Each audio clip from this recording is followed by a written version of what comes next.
என்னுடைய தனிப்பட்ட விஷயம், என்னுடைய பர்சனல் 1008 இருக்குண்டா புறம்போக்கு. என்னை பற்றி நீ வீடியோஸ் போடாத, உன் வேலையை பாடுறான்னு நான் சொல்லிட்டேன். அதுக்கப்புறம் ஒரு 10-15 நாளாக அவனை பற்றி பேசுறது விட்டுட்டேன். என்ன காரணம்னாக்கா, அவன் பேரில் எல்லா இடத்துலையும் நாங்கள் கேஸு வழக்கு பதிவு போட்டுட்டோம். அது மட்டும் இல்லாமல் சேலத்துலேருந்து வந்து நமக்கு போலீஸ் ஸ்டேஷன்லேருந்து வந்திருந்தாங்க.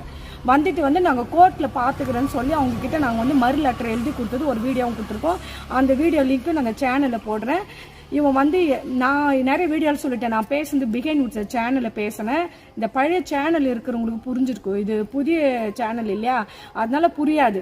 நான் பிஹைண்ட் வுட்ஸ் வந்து என்னை வந்து தவறான நியூஸை போட்டான்னு, ஆனால் அவனை திட்டுந்து இவன் வந்து ட்ரோல் பண்ண வந்தவன். தொடர்ந்து 4 வருஷமா என்னை ட்ரோல் பண்ணின்னு வந்தான். கடைசியில் வந்து இந்த இடம் கொடுத்தவங்ககிட்ட வந்து பேட்டி எடுக்க வந்தான்.